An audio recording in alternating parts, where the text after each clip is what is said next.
Well, ladies and gentlemen, welcome to another episode of Happy Hour live on Jamaicans.com. And as we celebrate, this month is Read Caribbean Month, and I'm so honored. I'm thrilled. I'm blessed to be joined by the author of the book I've been talking so highly about, I Am Cuba, Miss Lynda Edwards. Welcome to the show. Thank you very, very much. Oh, lost Very my. much. I'm very inspired. I just came back from Calabash 2025 and it was an absolutely joyous experience. I recommend it highly. The best literary festival in the world, in my opinion. Yes. And I'm sure they were blessed to have you there. Well, I mean, there were names much bigger than mine there, and I tell you, that's the inspiration. Yes. The best little literary festival in the world. In the world. Well, I want to thank you so much for taking time to come out on the show. And I'm really excited to talk about the book. We've been talking here and then. I've been telling you how much I've been enjoying the Yes. book. So truly, really and truly.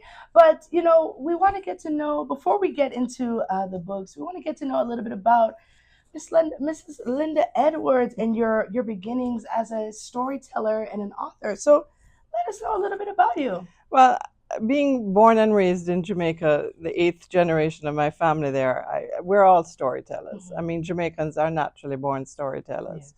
And I found my voice a little bit later in life. In 2015, I started my first book, which was Redemption Songs. And I published that in 2018, followed in 2020 by Friendship Estate. And after a long pause, because I started I Am Cuba, in all honesty, in 2004. Really? It was the first one that I started. And I think I wasn't quite ready for it yet. Mhm. I had to get the other two under my belt before I could bring this one to fruition. And I'm glad I waited. Yes. Perfect. It's amazing in life how there's a perfect timing for everything. Sometimes like it's 2004. Maybe you could have said, "Oh, will this ever come to pass?" But there's a perfect timing for everything. And well, so you said you started a little later. So what did you? I guess did you always want to become an author, or was there something else that you were No, pursuing? I mean, no, being an author was not something that was really on my radar. Mhm. And life got in the way. I got married. We didn't have children. So when after 15, well, no, I should say after 20 odd years of marriage, Mhm. you change and you develop. And I just felt the need to write. Mhm. And that's basically how it came about. My husband encouraged me, Mhm. and I had the time. So the stories and any author will tell you, when the story is ready to come out, it comes out. There's nothing you can do to stop it. Just pours out of you. Just pours out to you. And one led to two, and now to three. And here we are.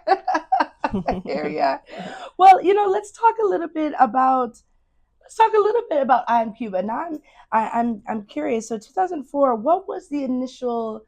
Well, first, I guess, can we give just a little plot and a little background to the storyline of I Am Cuba for the listeners? Well, the plot line actually started because of a documentary that I watched. Mm-hmm. And the premise of the documentary is basically the same premise of the book, that the island of Cuba sits on the lost city of Atlantis. Mm-hmm. And when I watched that documentary, I thought to myself, wow, what if that were true? Yeah, yes. What if all this time Cuba and Castro had been sitting on this find and benefiting from it, Yes. but hiding it from the world? That's a powerful story. And it just kind of came out of that. And I love too, because it's also historical. I love that it's a fiction book with fantasy, but it's also history. And I enjoy that about the book, is that I'm learning along the way about Cuban history that I never really knew about before. Well, that's the Anansi way of telling stories. We were raised on those stories growing up as children, that you teach by telling a story that is captivating and engaging. And I'm really happy that you say that, because that's the whole purpose of it. Mm-hmm. That's what I started doing with Friendship Estate, and I think that's why Friendship Estate had to come first, Mm-hmm. because it taught me how to research, and it taught me a lot about the alternative history genre that Mm-hmm. I really gravitated to Yes. because of the history of the Caribbean. Mm-hmm. It's so dynamic. It's Yes. so different from anywhere else in the world. And there's so many, when you look at the history in a timeline, Mm-hmm. there's so many little paths that could have been taken Mm-hmm. that would have changed the whole trajectory Yes. of the Caribbean. So I try to bring that out in I Am Cuba, that, you know what, there is another way. Mm-hmm. The mineral that they talk about is a metaphor for what we can do to rise, not only in Cuba, but as the Caribbean. That's it. Yeah, and I was let me get my book out.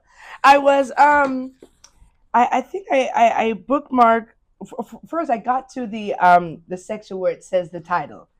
I don't know what in a song where the song you get to the point where the titles and then you're like, Mhm. oh. So I got to the portion where it said I am Cuban. I said, this is who says it. But I love that it does get into that the unification of the Caribbean and coming together. Mhm. So I also love because I felt like you had a lot of, how do I say this? You were talking about a lot of current things, Mhm. even within this. Like I could see a lot of uh, current affairs happening, or looking at the world through this eyes. But I wanted to get to, what did I have it? You were just talking, I think I had it bookmark. Let me see. Oh, is it here? Was it here? Oh, goodness. I don't know if I have a bookmark, but Well, there's a bookmark right there. yeah, oh, my actual, yeah, this Yeah. is where I am now. Oh, got This is you. where I Got am now. Oh, by the way, lovely bookmark. But no, I'm just talking about the Caribbean, and coming together as one, and supporting one another, right? And the history behind that. So, when you were younger, actually, back in Jamaica, were you always into history? Like, did you enjoy Oh, I history loved lessons? history. I loved history. And I was lucky because I was like the first or second year that they brought out CXC and they'd gotten rid of O levels. Mm-hmm. So we studied Caribbean history. History.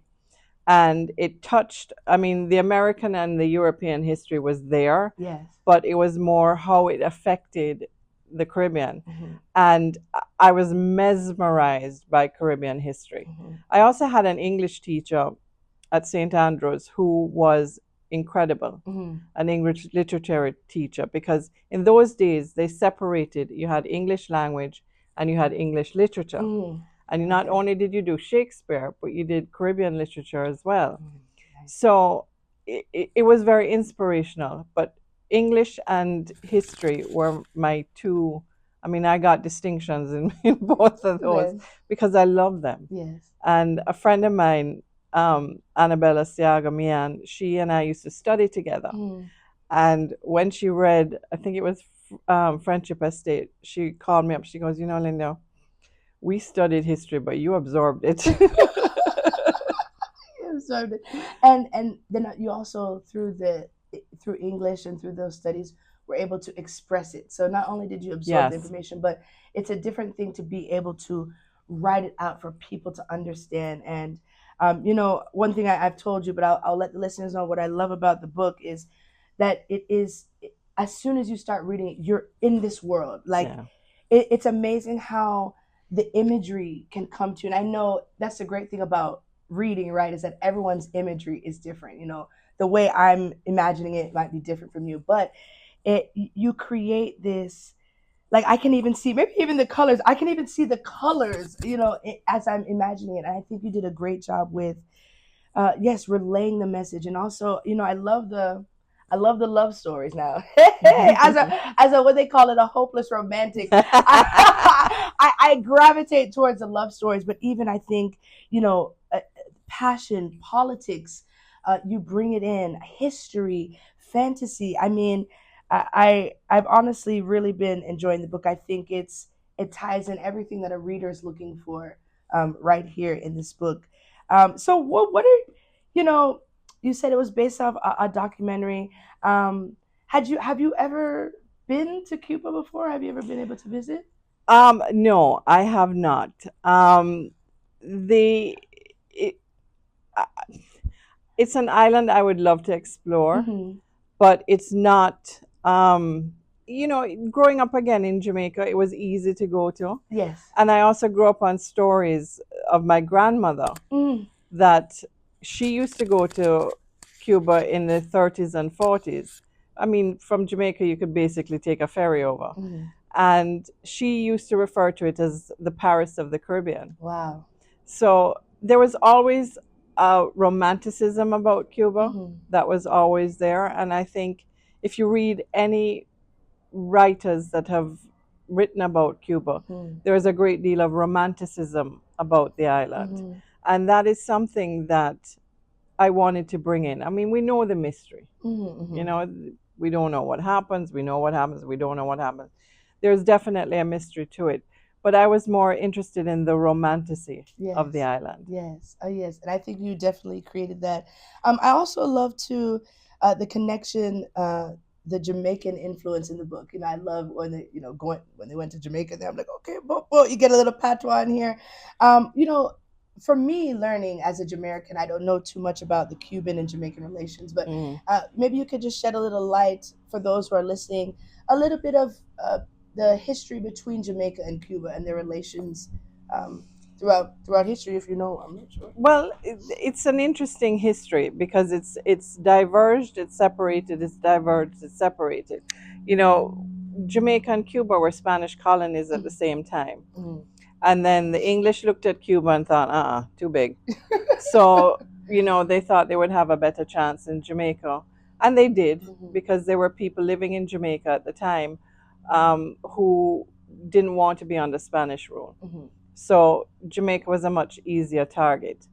And then during the Cold War, which was fought in the Caribbean, Mm-hmm. um, you had the divergence and the coming together again with the again, communism trying to find a foothold in the Caribbean islands, while capitalism was, fighting to maintain their foothold. Mm-hmm.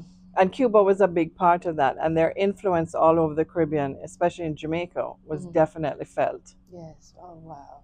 And even as I was reading, I went back. So yes, thank you.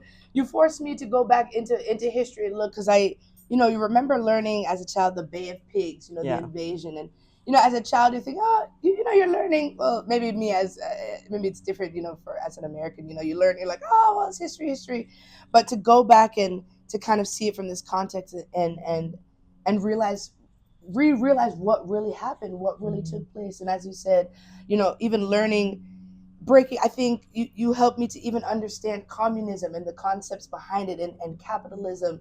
So I really great. I mean, I tell you, I learned a lot. I learned a lot, y'all, through this book. So I'm really grateful for that, just breaking down those concepts and helping me understand in the historical context of what was happening during the Cold War.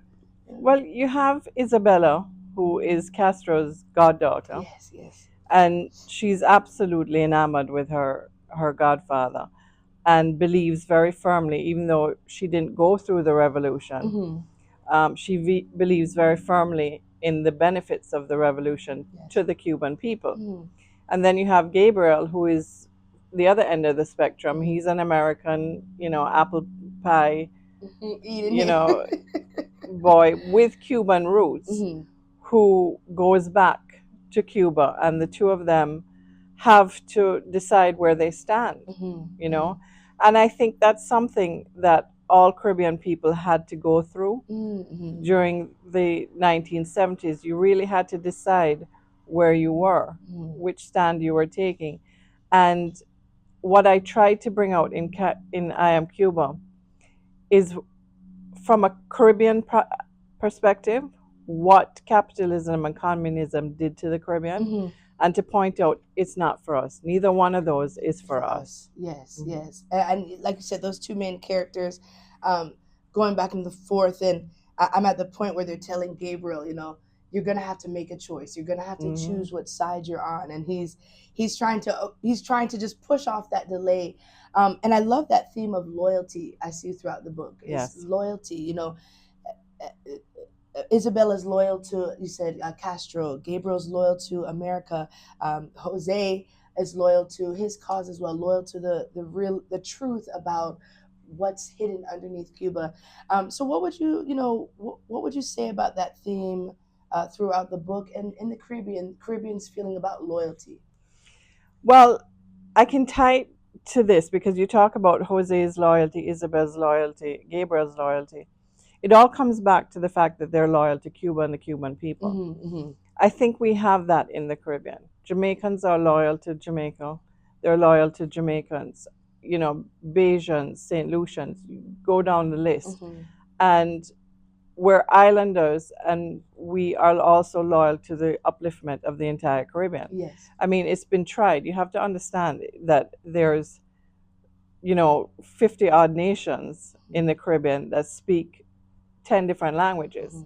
Yet we have tried really hard to come together on several occasions to build the region. And I think we have a leader now in Mia Motley who might actually be able to do it. And I hope she does, because I honestly think that the Caribbean can be a force to be reckoned with. And one of the most powerful tools that we have in our arsenal is our stories, because it's a sustainable, renewable industry. Yes. Yes. And it's our voice. Yes. So it's very, very important that we're allowed to tell our stories in our own voices, and they are not told through the lens of somebody that comes for our sun, sea, and sand. Yes, not. We want to hear it from the voices of those that lived it. That lived it. Yeah. And I think so. I think that's what I was trying to find in here. I believe Isabella was speaking about the Caribbean is one of those places that it's a focal point of world affairs. The influence from European, from the Tainos, from the stories in the Caribbean are unique and one of a kind. And as you said, I truly believe that is a force to be reckoned with. If put coming together, unification. Even in the book, they said alone we can't accomplish it, but if the Caribbean comes together, we can be able to unearth this mine that you'll get into. So I love that. That is also something that you brought out of the book, that unification of the Caribbean. What would you say about those, maybe back to the loyalty concept of many people who have immigrated from the Caribbean to the U.S. or to or UK or wherever they went. Many of those who may have felt like they're betraying their country or their roots by becoming a part of America or becoming a citizen. I remember my mom; she became a citizen years ago, and she was like, oh, I feel like I'm turning my back on Jamaica." So, that's an interesting concept, especially in this day and age. I think Cubans, more than any other Caribbean island, has struggled with that, because you have those that left and you have those that stayed. And I think there's a deep division within Cuba about those that left and those that stayed. And I think that's something that they will reconcile in their own time. I mean, it's been 50 odd years. You're looking at another generation coming up. Yes. Who still have those familial ties to Cuba, but they're a little bit distanced from the emotional aspect of it. And then, the next generation may not even think of Cuba at all as part of their heritage. The thing that we have to remember in the Caribbean is no matter what color we are, we all sound the same. All these languages that came to these islands, they converged in one voice, which is our voice. And I have yet to meet a Jamaican, whether they've left for 30 years, 40 years, 50 years. I mean, I've been out to Jamaica for 28 years, 29 years, my husband just gave me a look, 29 years. Yeah, I was his most expensive souvenir. Yeah. I love it. It's a good one. You got a good one. So, and I've never lost my accent. Yes. And I think that's something that makes us unique. It definitely makes us noticeable. Yes. I mean, you can hear a Jamaican talking from across the room. Yes. and it doesn't matter what color they are, you're going to gravitate to that voice. And that's what brings you right back to the island. Yes. So that's something I think will always hold us and will always give us that recognition that we may be here, but we're always from there. Yes, yes. Which is a big thing. And that's the beauty about roots. They can always be picked up and replanted. What makes the difference is how you nourish them. Yes. Oh, amen. Ooh, poetic.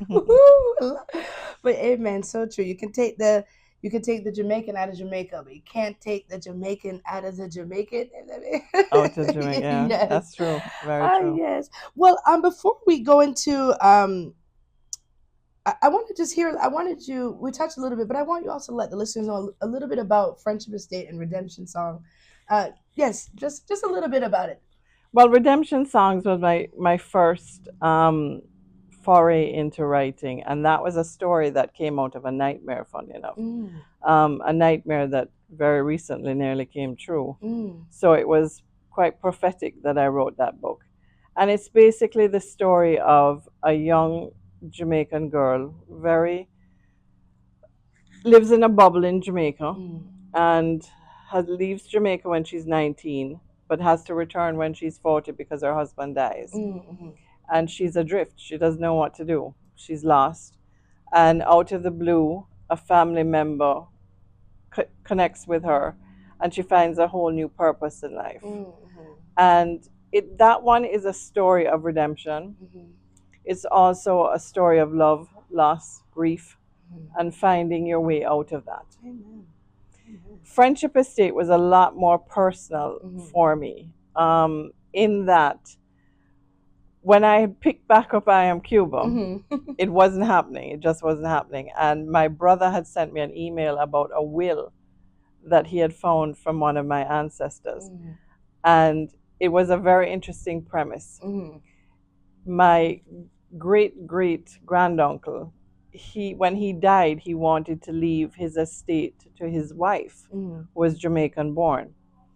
But because of the English laws at the time, he asked his doctor to marry her so that she would be able to inherit. Okay.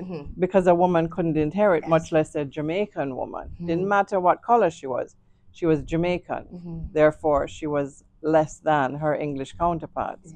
So even English women. So that, I thought to myself when I read that, I said, you know what, there's a really good story here. So Friendship Estate came out of that.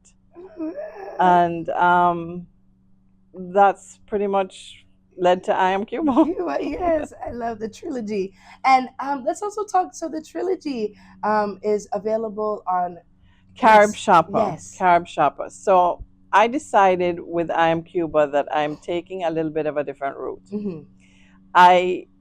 It will be on Amazon because it kind of has to be on Amazon, and that comes out on June 21st. It's June 21st, which is also my birthday. So make sure y'all go buy the book and give her a birthday celebration. All right. So June 21st. But I released it on Carib Shopper at the end of May, and I released all 3 books as a box set that Carib Shopper is giving away. They all have my personal seal on it, and they all have a bookmark that comes with it. But Carib Shopper is a really interesting company. They're kind of like the Caribbean Amazon, and they're based here in the States, but they ship to Canada, and I think they're going to start shipping to the UK as well. But it's all Caribbean products, and I think, again, I'm firmly in that Caribbean corner of supporting Caribbean voices, supporting Caribbean commerce. I think I probably spend more on Carib Shopper. Let's make sure my husband is not, than I make. Yes. Because their products are so unique and so different. And a lot of them are nostalgic for me because they have Solomon Grundy. I mean, I could live on Solomon Grundy. So I really feel that it's a company that's up and coming. The Cadian Preston, who owns it, is very young and dynamic. and he's a go-getter, and I'm very impressed with the company. So when I called him and I said, Kadian, do you want these books? I'll give them to you a month ahead of time. Mm-hmm. He says, send them, send them, send them. So I'm hoping to promote that because I know he wants to get more into Caribbean voices and Yes. supporting that. Mm-hmm. So Carib Shopper, please, please support Carib Shopper. It's an amazing company, doing wonderful things, just like Jamaicans.com is, which is another incredible voice in our arsenal. Amen. Mhm. Amen. And we love that. Like going back to the same theme is supporting one another, Yeah, unifying, making sure our stories are being yeah, told and spread around. Not just yeah. staying in the Caribbean, but so that the world can hear the amazing stories. I mean, I'm always blown away. That's why I love. I love. That's why I love getting to do what I get to do. I get to learn about people, learn about their beginnings. But I don't even know if we said you're from Jamaica, but where in Jamaica? I don't even know if we asked that particularly. I was born and raised in Mandeville. Mandeville. So Okay. I spent a lot of time in Treasure Beach. In fact, my brother likes to say our family home is in Treasure Beach because it's probably the most consistent home we've had. Mm-hmm. Um, but when when I got older, I moved to Kingston. Mm-hmm. Mm-hmm. So, and I love Kingston. Kingston is still my most favorite city Yes. in the entire world. Well, yes, If because it's a hub. Mr. Holness could do something about the traffic, that would be great. Okay. But it's still my most favorite city in the world. Do you get a chance to visit often? I do. I do. I really enjoy going back and just immersing myself in there. I find it a very creative experience for me. Yes, yes. I actually went back twice in May. I'm jealous. I went in May to meet a cousin of mine, Mm-hmm. who I hadn't seen in many, many years, and we're doing a project together. So we decided to get together in Jamaica, and it was absolutely magical because we went back to all our old haunts. So Mm-hmm. it was fun experiencing that with him, Yes. and just talking family and talking history. Absolutely inspiring. So Yes. I thank my cousin Michael for that. And then I went back with my cousin Anna Henriquez for Calabash. Calabash. Oh, jealous, And jealous. I cannot say enough about Calabash. Right. I mean, you hear how wonderful it is and how inspiring it is, but you have to experience it for Yourself, yourself to yes. really understand what a magical experience it is. Was it a one day a festival or it's multi-day? It was actually 3 days. 3 days. So they start like Friday afternoon and then they go through Saturday and they go through Sunday. And it's fabulous. I mean, it's seamless. Mm-hmm. I hate to say this because it goes against really what I believe in, but I had no idea Jamaican could put on a production of that caliber. Yes, I hear. I believe me. I hear what you're saying now. It's true, but I'm glad to hear and that's good. That means it's gonna get only better and better and better each year. I don't know how, but it seems to happen. Because every time you think they can do better, they do. They do better, and maybe one day soon, Mrs. Lynda Edwards will be one of the speakers. Or it's funny you should say that because I met with Justine the first time I went down to Jamaica, and I said, Justine, I have 2 goals with my writing in life. She says, what's that? I said the first is to win the Commonwealth short story competition. And the second one is to be on the main stage at Calabash. Okay. Y'all heard it here first on Jamaicans.com. So when it happens, we could go back to and you're all invited. Yes. VIP. Oh well, I really thank you for this time. Thank you so much for even sharing this story with me. And as I said, just giving us this world to go into, but also sharing history. I was even telling my mom is like, hurry up and finish it, Adrian, so I can start. I'm like, okay. I said, okay, I'm coming. So, even my mom, she's a English teacher for high school from St. Anne's in Jamaica. But she said, I've always been curious about Cuba, the history behind it, the ties. And I said, Mom, you're going to sincerely love this book. So I'm also looking forward to. So after I finish this one, what should I do? A redemption song next? Should I go? What? I don't know how to advise people anymore because people have different reactions to different books. Mm. The one thing I do get very consistently from people who have read all three books is that they can't believe the same person wrote all three books. Interesting. So that I think is probably the biggest compliment I've gotten about my writing, because it shows a diversity that I didn't know I had. So that's interesting. Speaking of which, we have a Goodreads winner. I ran a Goodreads competition. Yes. And we do have a winner that has gotten an Amazon gift card Woohoo! to buy AM CUBA. And I'm announcing it exclusively Yes, with you. yes. With you. So we're going to call him and tell him that he has just won. Perfect. And I will, when he answers, I'll Yeah. put my microphone to him. Okay, here we go.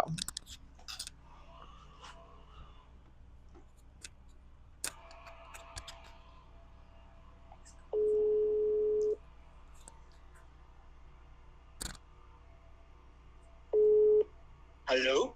Hello, Mr. Kevin Thomas. This is Lynda Edwards calling. How are you? I'm fine, thanks. Lynda Edwards, the famous author. Why are you calling me? I'm calling you, sir, because you were the winner of my gift card for the Goodreads competition. No way! Yes, Oh, yes. no way! Yes. And you're on live with Jamaicans.com. We are announcing the winner on Jamaicans.com and wanted to call you and let you know that I will be emailing you your e-gift card to purchase a copy of AM CUBA. Thank you so much, everyone. You have no idea how much I wanted to get that book. After reading Friendship Estate, you have no idea. Wow, amazing. Well, thank you for being a support on my Goodreads account. And know that I'll be running more promotions. So look forward to calling you again. All right, and after hearing you read at Calabash, I'm just totally head over heels with your writing style, your strategies for telling stories. I'm head over heels. Can't wait. Thank you, Kevin, and thank you for participating. And congratulations. Thank you so much, and big up Jamaicans.com. Thank you. Congratulations. Thank you. Bye. Cheers. Bye-bye, Bye. guys. Thanks so much. Ciao. Bye. Wow. Woo-hoo! I love it. Oh, Yeah. is it Mr. Kevin? Yep. Yes. Oh, congratulations. I love how excited he was. Yeah, he's lovely. Gosh. Oh, bless him. So congratulations. I love an exclusive prize giveaway on the show. And just to that's such a testimony, just to hear how he said after Calabash he's head over heels. I know you heard him, head over heels. Yeah, he's from what I understand, he's a St. Elizabeth boy, so that makes it even more special that he was the one that won it, because Treasure Beach does have a special place in my heart. Yes. It was in Redemption Songs, so, and actually Friendship Estate is based in that area as well. Really? Yeah. Oh, well, I know he's gonna enjoy I Am CUBA. Yes. I'm looking forward to finishing it. I was telling I didn't finish the book yet. I have maybe less than 100 pages left, but I was telling Miss Lynda, I said I don't want it to be over yet. Like I was trying to rush. I said, oh, it looks unprofessional. You come to a book review and you didn't finish the book. But I said, I don't want to rush the book. I'm enjoying it. I want to take my time.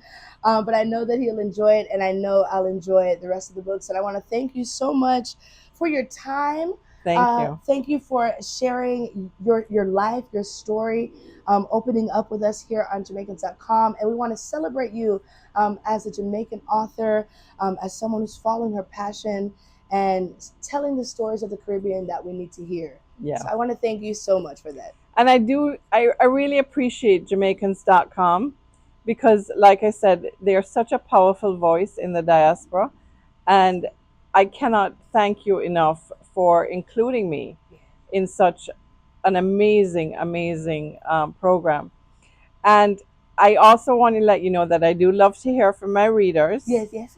And you can go to my website, www.lyndaredwards.com, and sign up for my newsletter there to hear about my writing process and more giveaways and secrets. Yes.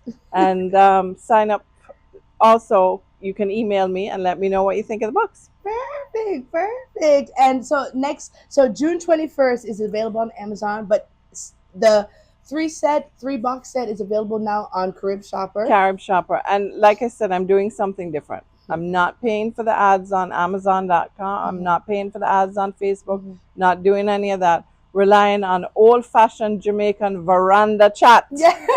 Yes. Right? If you like the book, talk about it. If you don't like the book, talk about it. Anything, just talk about the book and let's spread the word, because Jamaican writers, Caribbean writers, we are your voice. Yes. Amen. And happy Caribbean Read Caribbean Month. Read Caribbean Month. Yes. Happy and to all the authors out there, or even those who may be watching, and you're saying, I've always desired to be a storyteller, but maybe you've silenced your voice. Maybe you said you're not good enough. We're here to tell you, let that voice be heard. Tell your story. The world is waiting for you to tell your story. So use this as an encouragement, our own mini calabash, to encourage you and inspire you to go after that writing. Tell your story. We want to hear it. And so thank you for being an inspiration to Caribbean authors and authors worldwide. And I want to say, yes, just a very, very much thank you. And also, before we go, you said your website, but also on Instagram. Remind the listeners, what's your Instagram, so if they want to follow you on Instagram. You know what? I'm embarrassed to admit that I don't know, but it's all on my website. Yes. I have to give a I think it's Lynda R. Well, it's on the website. I'll post it on the caption. I have to give a shout out to Nicola Lafayette, who is my social media person, constantly pushing me out of my comfort zone. She's amazing. She's absolutely amazing, and she'll be very upset that I did not know my handles. But they are on my website. That I do know. Yes. Well, we want to thank you, all the listeners on Jamaicans.com. Thank you for tuning in for another episode of Happy Hour with me, Adrianna Clark, as I was joined. This is Lynda R. Edwards. Thank you for spending some time with us. Please share the episode, and most importantly, please buy the book. You know what I mean? So definitely go to caribshopper.com to order the 3-box set. But if you're an Amazon purchaser, you can go on June 21st to purchase I Am Cuba. I hope I can't see it, but I have on my Cuba colors. You can't see, I got on my Cuba colors to represent. So all of our Cubans, all of our Caribbeans, we love you. One Caribbean. And thank you so much. So thank you again. This is Edward. Thank you. You've been amazing. Thank you.